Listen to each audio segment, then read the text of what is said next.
Good morning, members of the media, and good morning to the people of Bermuda who are tuned in online and on CITV. I'm pleased to join you today as we start the series of press events designed to provide additional context and detail of the government's plans for moving Bermuda beyond the pandemic. I was to be joined this morning by the Attorney General and Minister of Legal Affairs and Constitutional Reform, the Honorable Kathy Lynn Simmons. However, she's unfortunately feeling unwell today, so she'll be doing her press conference later this week, where she will outline the throne speech initiatives for her ministry. Friday's throne speech provided the broad strokes of our plans for the years ahead. Over the next 2 weeks, ministers will set out the details of the critical elements of the government's strategy for social renewal and economic recovery.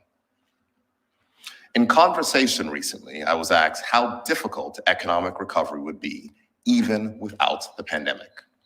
It was an excellent question, the answer to which is both frustrating and ironic. Without the coronavirus, the two most debilitating factors impacting the pace of our recovery and our ability to continue to help people by delivering on our promises are the $185 million guarantee for Caroline Bay and the minimum revenue guarantee payments for the new airport terminal. This is frustrating because imagine what we could achieve with the in excess of $35 million that we have been forced to pay to Skyport to date. Imagine what leverage capacity we would have to help people of this country to advance our projects if our balance sheet was not impacted by the costs of the Morgan's Point guarantee, which have now reached almost $200 million for failed real estate development. Even without the coronavirus, the previous administration left us with enough financial woe that renders our public health situation more dire. And it is especially frustrating as both of those projects, either the guarantee and the deal at the airport, were not supported by this party when we were in opposition. Make no mistake, the pandemic has slowed our progress. The ambitious agendas of 2017 and 2020 have been curbed by the need to ensure people did not go hungry and to deliver essential assistance that so many people needed over the last 20 months. Our mission may have been interrupted, but it is unchanged. The people are at the core of all that we do, and the economic recovery that is at the core of our plans for Bermuda will promote social renewal and the community development that we need. Before I elaborate on some of the initiatives in this year's throne speech, I would like to provide an update on the items contained in last year's throne speech. Last year, the initiatives for the Cabinet Office included increased capital development expenditure, moves towards a Bermuda digital bank, developing an ecosystem for technology companies through a Bermuda-based incubator, and modernizing Bermuda's intellectual property legislation. The Cabinet Office has executed our promise to support capital development projects which provide jobs for Bermuda and much-needed improvements to local infrastructure, including our local community and sporting clubs. To date, the Cabinet Office has awarded just shy of $1 million in capital development grants to 21 local clubs to assist in repairs for their facilities, from the installation of new roofs to replacing electrical infrastructure to complete renovations of clubhouses. These projects have used local contractors, electricians, painters, and more. In addition to the economic stimulus program under the Ministry of Public Works, this initiative has meant more Bermudians and more small and medium-sized local businesses have benefited by this government doing what we pledged to do. Moving on to the Bermuda Digital Bank, a business plan has been completed for the Bermuda Digital Bank. The extensive plan contains recommendations that can be implemented in the near term to enable better competition in local banking before the introduction of a Bermuda digital bank. The government and the Bermuda Monetary Authority are now reviewing the business plan and the proposals for open banking to determine the next steps. Cabinet's Economic Development Committee has now considered a draft report on the development of a tech hub and tech ecosystem for Hamilton. The report focuses on growing the existing strength of Bermuda's insurance and reinsurance model through technology.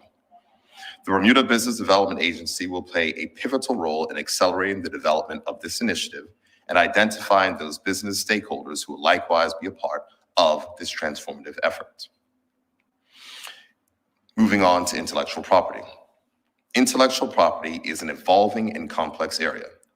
Legislative priorities have, in this past year, focused on other areas, and we are working towards introducing amendments to Bermuda's intellectual property laws during the upcoming summer session of the House of Assembly. These changes will position Bermuda to lead again in this area.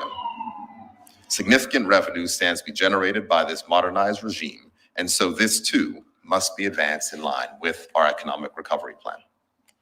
Moving on to this year's throne speech. And I think it's important to note that this year's throne speech, there are not many grand new promises from the government, but a steady focus on executing the commitments we have made to the people of Bermuda. Let me start, when dealing with this year's matters underneath the Cabinet Office, begin with tourism. Bermuda's economic recovery will also be driven by a tourism recovery. Global tourism has suffered due to the pandemic, and economies are struggling to regain the consumer attention and confidence necessary to renew business and leisure travel. This period of uncertainty presents a unique opportunity for change. The opportunity is more than just changes to border policy or COVID testing policy. Ending or reducing those restrictions is essential, but those are short-term solutions to longer-term systemic issues.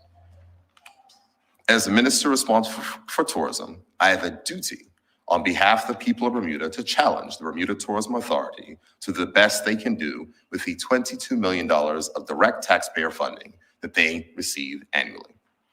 The independence they enjoy does not translate into absence of accountability. The same is true of any entity that receives public money. The throne speech speaks to the necessity for the leadership in tourism policy to be provided by the government. That leadership must start with openly confronting what the numbers are telling us.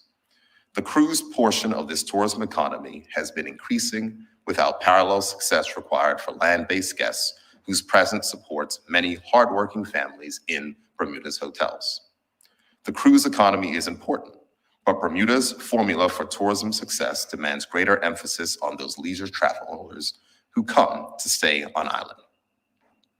The question then is, how do we use our strengths to grow the tourism economy, and what change must we deliver to make the difference in today's crowded tourism marketplace? All of this is against the backdrop of historic pent-up demand for leisure travel. We know what we have: beauty, safety, and proximity to core markets. Those factors alone are not enough to tip the scales in our favor. Those strengths must be joined with the additional factors that will allow us to become the luxury destination we claim to be genuinely. We lack the social and lifestyle proposition that converts natural beauty and location into a must-visit destination. When we produce events or partner with firms, whether local or overseas, we must do so with the aim of working with those whose social reach is the tipping point in today's leisure travelers' decision-making. One travel expert unpacked what made some exotic gathering places so successful. They made the case that no matter how spectacular the settings, it was the social hub nature of the destinations, the social confluence of those who made it the place to be, that made the difference. This is not a new thing for Bermuda. We used to be the belle of the ball for those very same reasons, but that edge was lost and it must be regained. The audiences change, and to our credit, we are starting to play a different tune, but there is a long way to go. So yes, this is a challenge, but not an impossible one. And the unique opportunity presented by post-pandemic travel must be seized. Moving on to the BEDC. The throne speech set out the Bermuda Economic Development Corporation's invaluable contribution to the ongoing effort to empower Bermudians in business.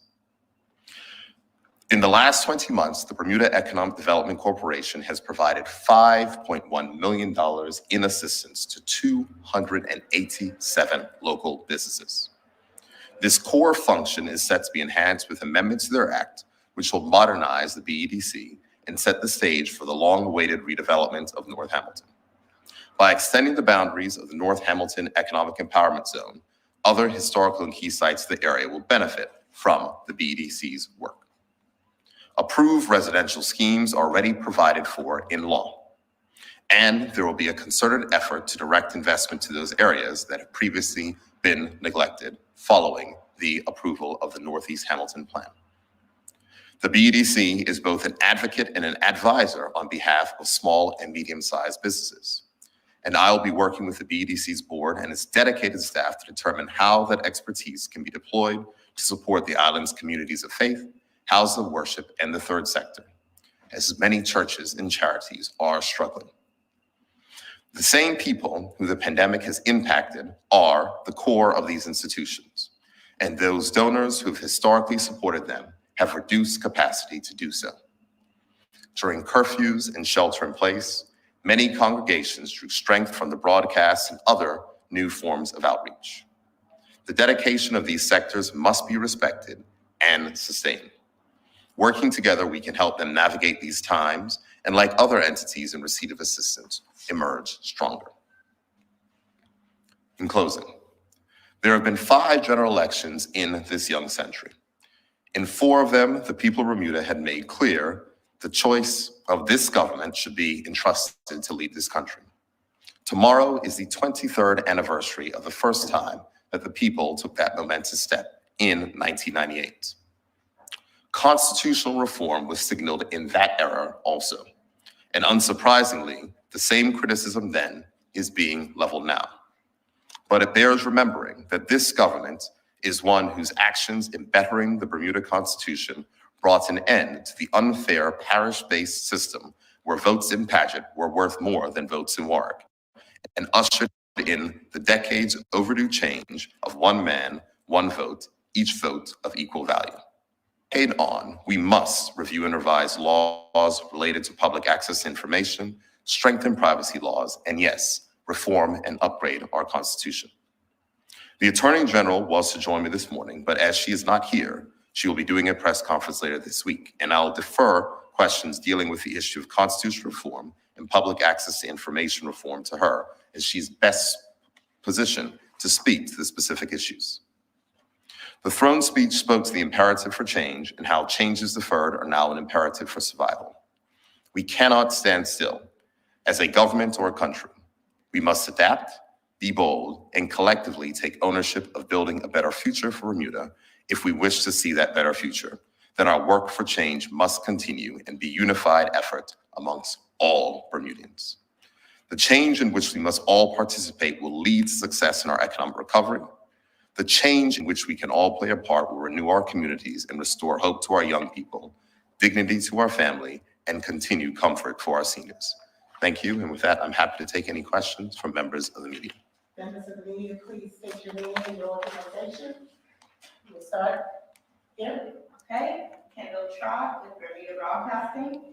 Many commenters, including the opposition party, have described the initiatives in the throne speech as vague. What was the reason for leaving out key details? Thank you, Kendall. The throne speech is given by the governor every year, or is convened. So when Parliament is dissolved and it starts again, the tradition is to have a speech from the throne. The speech from the throne was never meant to be an all-encompassing line item and details of all particular matters. If that was the case, it would probably still be there in the House of Assembly. But ministers of the government will be giving press conferences all this week and next week to outline the specific details there. And the specific details are not for the governor to outline, but it's for the ministers who are charged with executing those initiatives to outline. And that's why I'm here today. I wouldn't expect the opposition to say anything positive about the throne speech because they are the opposition. Sean Connolly from the Royal Gazette. I'll be covering politics from now on. That's very nice to meet you. On the question of the throne speech, just follow on to that. As you've acknowledged, there's very little new in the throne speech. Does this indicate that your government is running out of energy and imagination to back up the pandemic? I don't think that the government requires any more imagination. We have a very well thought out economic recovery plan, which was assessed independently, which identified 31 key priorities. The people of this country don't need more ideas. What they need is execution. And that's where the government is focused. And so from that perspective, yes, we prorogue Parliament and we have a new parliamentary session. There are new bills that will come before the House this year, which were outlined inside the throne speech. But the majority of our work is focused towards the successful execution of our platform pledges and the economic recovery plan. So we look at the pledges that we did last year. We look at the progress of which we made out of the pledges that we did last year. There are 33 individual pledges. 10 of them are completed. 22 are 21 are in progress. One was deemed not necessary to continue, as it could have been done without legislative means. And one of the matters that has been started. That work will continue. Ministers will update the public on that work in their press conferences over the next 2 weeks. But the work has to continue, and that's where the government is focused on. It's focused on execution. And that's, I think, what the people of this country want. They've seen execution from us over the past year, completing some initiatives, and that work will continue.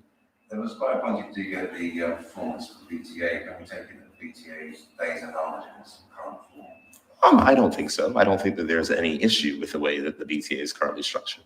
The BTA has a board. The BTA, like other government departments, receives policy direction from the ministry or the minister responsible for tourism. Those things have not changed.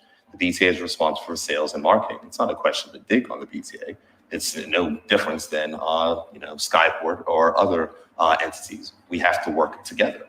And any entity must make sure that they are being challenged to deliver when they receive public funds. That is our responsibility. If we don't deliver something, we are challenged. For persons who are aimed and charged with delivering, that is the same message that will come from here. But we continue to work well. I have a excellent relationship, of course, with the chairman of the board of the Bermuda Tourism Authority and a good working relationship with the CEO. And we will continue to progress the matters insofar as tourism.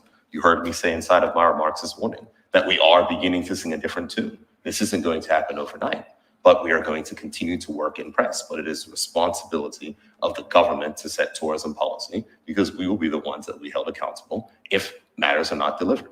Yeah, centralising the PATI requests. Is that going to cause delays? You said before that the opposition have tried to weaponise PATI. Are there other changes planned in that area? I will defer those questions to the Attorney General, as the Attorney General will be leading that process, and she's more poised, certainly, to speak to those issues. But in a broad and general sense, I think what was said in the throne speech was very clear. The challenge that we have is that we have a significant number of public officers who are inside of all various government departments. And with the increasing complexity of requests, sometimes requests are delayed, sometimes they're challenged, and we find persons, which is just not their core job function, being distracted from their core job functions in so far as answering pattern requests. And the view is, after looking at this, it might be better if there was a centralized office that can handle and assist those public officers so that they can feel more supported and possibly to make the regime work better. But the Attorney General will be the best to speak to those revisions. What's the broad training requirements? Are there problems in this area? Sorry? The broad training requirements. Regarding boards? Yeah. I wouldn't necessarily say that there's problems in this area. What I would say is that as boards become increasingly complex, there are some boards that have very specifics in regards to the type of expertise which is beyond their boards, and there are others which don't, which may have been older. And so we're just going to make sure to harmonize them because, will you let me finish? Sorry. Thank you. Because I think that it's important for recognizing that as things become more complex, that we continue to make sure that we upgrade the legislation inside this country. That is our primary job as legislators. And what we want to do is to make sure we have the best governance framework around. I think that it's important to recognize that Bermuda's governance framework is something that is envied by many countries around the world. That is the reason why we are known as a stable jurisdiction. That is the reason why we're continuing to attract international capital to our shores. And we want to continue to upgrade our governance framework. And so in the upgrade of various things for certain boards, which may not have the latest government frameworks, we'll make sure those are put in place. Right, okay, thanks. On GenCom, why is the government so involved in financing that situation and looking at term sheets? Because term sheets can be seen as contracts. Is the government has the government been asked for any financial involvement or special permission regarding real estate sales? I have no knowledge of any request for any special permission, but insofar as the involvement The involvement is very clear. It was declared in Parliament in 2019 that the government was extending a guarantee for this particular project. That financing was all well put in place, and then we know what happened in 2020. So things, of course, had to be reconstructed. They are going through that process. They brought on lenders. They've put together a project, and the Ministry of Finance is going to review those items, because what this government is going to do is to make sure the taxpayers of this country are protected. If the same due diligence was done by the former government, we would not be discussing a $185 million guarantee from Morgan's Point that the taxpayers of this country had to pay for.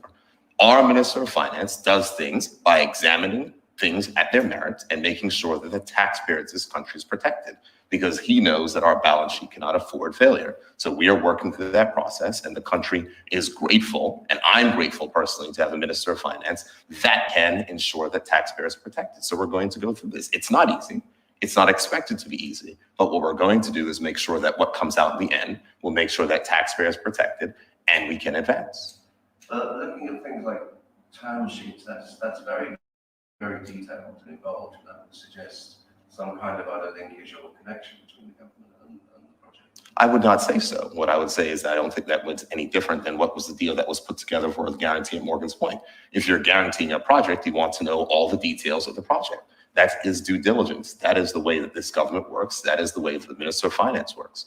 So when we have these criticisms about, things taking that long, we're going to do our due diligence, dot our I's and cross our T's, because what we are not going to do is going to find ourselves in deals and situations like the former government did, which end up costing taxpayers significant amounts of funds with limited budgetary resources.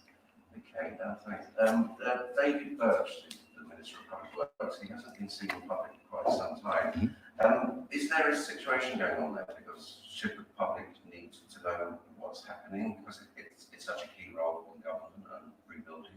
The acting Minister of Public Works, Minister Wayne Ferbert, is covering for the minister. And if there's any further updates, we'll be happy to give them. Okay.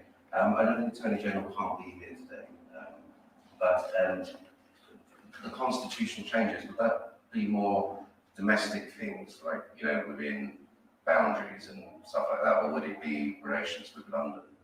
It would be a broad aspect of items. There's been numerous constitutional reforms which have been taking place in many various overseas territories. The AG can certainly speak to them, but there's also been things that have been requested by Government House and certain things that we may look to go ahead and change.